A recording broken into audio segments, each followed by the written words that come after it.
Okay, let's start off with the arpeggiator. So I just showed you a little bit of the arpeggiator, but let me walk through how it actually works here. Now, arpeggiator is a very common effect. It's probably one of the most common, if not the most common, MIDI effect that you'll find in electronic music and things like that. I end up throwing arpeggiators on stuff a lot of time. Honestly, if I've got like a chord progression going in a track and I'm kind of getting bored with it and need something new to do, throw an arpeggiator on that bad boy and see what happens. So it's a great effect for that. I also have another arpeggiator effect that I do with strings that maybe I'll show you in this video as well. So let's dive in. So first thing, arpeggiator comes from arp.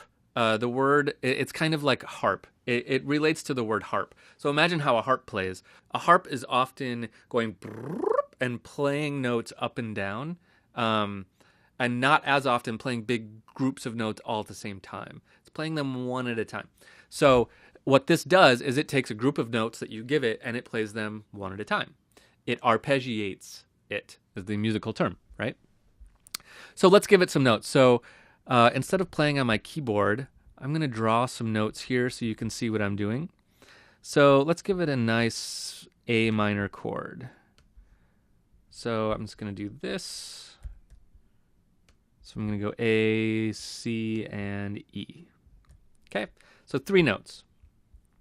Okay, A minor chord. And let's move that down an octave, just maybe 2, just for fun. Okay, now we're not going to hear anything, right? Because we don't have an instrument on here. So first we need an instrument. So let's go to operator. Okay, there's my chord. I'm going to move it up an octave. There we go. Okay, so now this chord is happening and it's just sustaining, right? Forever. It loops around and it just keeps playing. So how can we make that more interesting? Let's go to MIDI Effects and let's throw an arpeggiator on it. So I add an arpeggiator, just the default.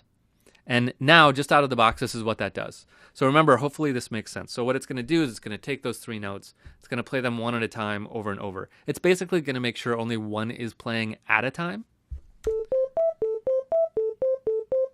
Let's look at that MIDI file so you can see what it's doing. Right? So it's only playing one of those notes at a time. Okay, we've got some style changes we can do here. We can say, so right now it's playing up, so it's playing lowest note to highest note. We can say play down.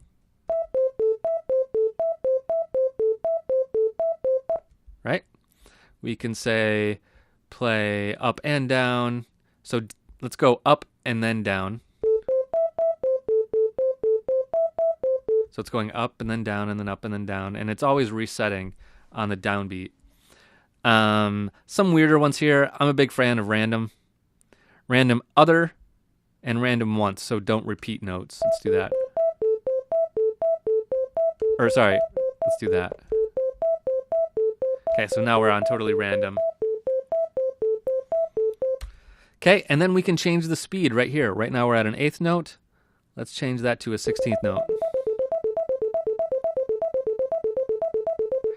Now remember that the arpeggiator doesn't add notes. It only plays the notes you give it. It just plays it one at a time, right? So this is what this does with an arpeggiator. You give it long notes, it makes them short notes.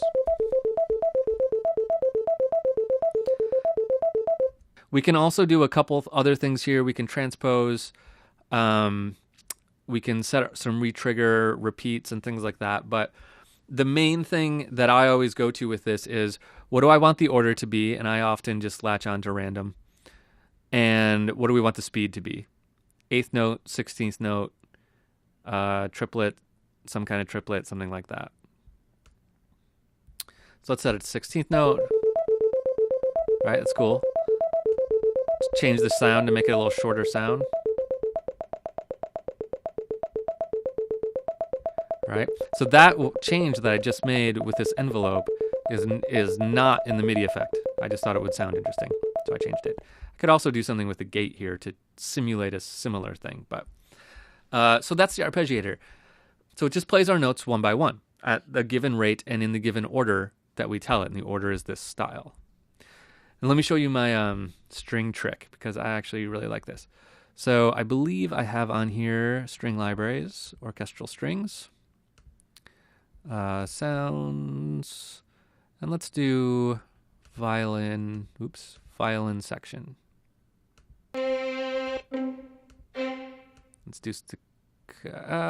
Let's do legato. So legato means long notes. Okay, so if I turn the arpeggiator off, this is what we hear.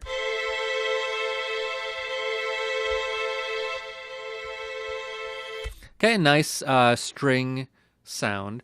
Now, what if I wanted to make a cool harmony happening, but I wanted a lot of motion in it? This is just like a trick I do all the time. If I want a string section just to like fill out basically use a string section as a pad, but I want rhythm in it, and I don't want them just holding this chord, this is what I'll do. I'll put an arpeggiator on it, set it to random, set it for, at this tempo, I don't really like 16th notes. I'm just going to slow it down.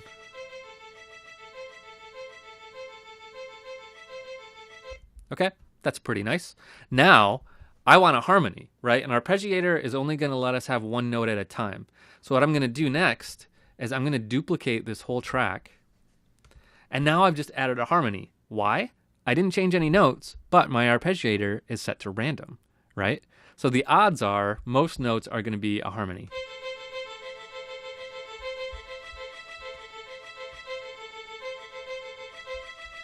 Maybe I'll set the second one at a slower rate.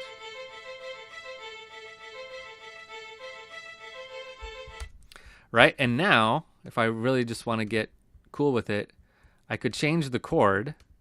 Let's say at some point the chord goes from this A minor to a G major. Okay, so second chord is a G major. So now I can do this cool chord progression.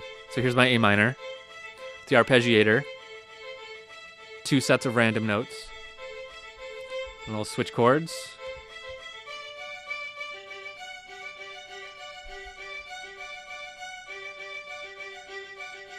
Back. So you get this a lot of motion out of a single chord, right? It's a very useful trick for just adding layers and intensity into your track just by using the arpeggiator.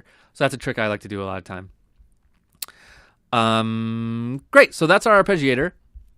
It's fairly simple to use. Just remember the style, how you want it to work, and the rate are the 2 most important things. Rate is our speed, and it's set to 16th notes, unless we turn, or it's set to divisions of the beat, unless we turn the sync off, and then it's just going to be milliseconds, which is really hard to make musically interesting. It just turns into mud really fast, but if you're doing something more ambient, it might be better for you. So that's the arpeggiator.